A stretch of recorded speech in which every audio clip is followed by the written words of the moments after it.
Third party insurance ഉള്ള ഒരു വാഹനം, വാലിഡായ ഡ്രൈവിംഗ് ലൈസൻസ് ഉള്ള ഈ വാഹനത്തിൻ്റെ രജിസ്ട്രേഡ് ഓണർ ഓടിച്ചു പോകുമ്പോൾ ഒരു അപകടത്തിൽപ്പെട്ട് ഇയാൾ മരണപ്പെടുകയാണെന്ന് കരുതുക. അങ്ങനെയെങ്കിൽ ഇയാളുടെ കുടുംബത്തിന് ഇൻഷുറൻസ് ക്ലെയിം വല്ലതും കിട്ടാൻ അർഹതയുണ്ടോ? ഇയാളുടെ കുടുംബത്തിന് 15 ലക്ഷം രൂപ ഇൻഷുറൻസ് ക്ലെയിം കിട്ടാൻ അർഹതയുണ്ട്. ഇയാൾ മരണപ്പെട്ടില്ല, ഇയാൾക്ക് സ്ഥിരമായ പൂർണ്ണമായ അംഗഭംഗം സംഭവിച്ചു എന്ന് കരുതുക. ഈ സാഹചര്യത്തിലും ഇതേ തുക തന്നെ അനുവദിച്ച് കിട്ടും. അതും യാതൊരുവിധ കോടതി നടപടിക്രമങ്ങളും ഇല്ലാതെ തന്നെ ഇൻഷുറൻസ് കമ്പനിയുടെ ഡയറക്റ്റ് സെറ്റിൽമെൻ്റ് ആയിട്ട് ഈ തുക അനുവദിക്കും. പക്ഷേ അതിന് ചില കണ്ടീഷൻസ് ഉണ്ട്. നമ്മൾ ഇൻഷുറൻസ് എടുക്കുമ്പോൾ ചില കാര്യങ്ങൾ ശ്രദ്ധിക്കേണ്ടതുണ്ട്. അതിനെക്കുറിച്ച് വിശദമായിട്ട് അറിയണമെങ്കിൽ ഞാൻ പറയാൻ പോകുന്ന ചില കാര്യങ്ങൾ നിങ്ങൾ ഒന്ന് ശ്രദ്ധിച്ചാലും. മോട്ടോർ ഇൻഷുറൻസിന് 2 ഭാഗങ്ങളുണ്ട്.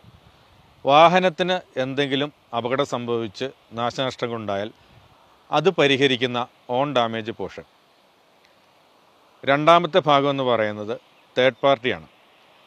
മറ്റൊരാൾക്ക് അല്ലെങ്കിൽ അയാളുടെ വസ്തുവകകൾക്ക് നാശനഷ്ടം സംഭവിച്ചാൽ അതിന് കവറേജ് കിട്ടുന്ന തേർഡ് പാർട്ടി പോർഷൻ.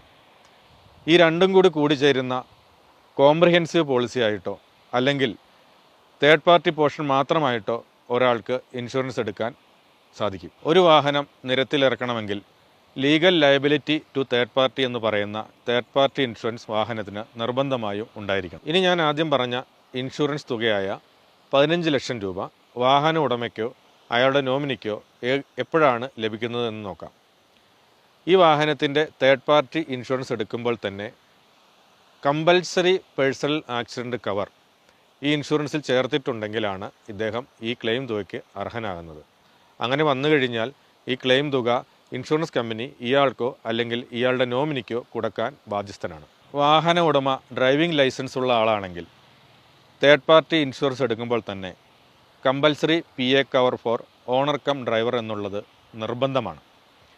ഇതിന് വെറും 325 രൂപ മാത്രമാണ് കമ്പനികൾ പ്രീമിയമായി ഈടാക്കുന്നത്.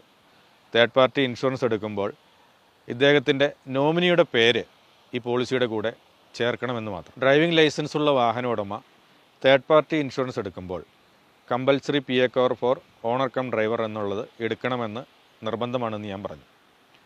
ഇപ്പോൾ എല്ലാ വീട്ടിലും തന്നെ ഒന്നിലേറെ വാഹനങ്ങൾ ഉണ്ട്. അങ്ങനെയെങ്കിൽ എൻ്റെ അടുത്ത ചോദ്യം, ഓരോ വാഹനത്തിനും കമ്പൽസറി PA ഈ ഉടമസ്ഥൻ എടുക്കണമെന്നുള്ളതാണ്. അതായത് ഓരോ വാഹനത്തിനും ഇതേ തുക 325 രൂപ തുകയടച്ച് കമ്പൽസറി PA എടുക്കണമെന്നുള്ളതാണ്. അതിൻ്റെ ആവശ്യമില്ല. ഇദ്ദേഹത്തിന് സ്റ്റാൻഡ് അലോൺ PA കവർ എന്ന് പറയുന്ന ഒരു സെപ്പറേറ്റ്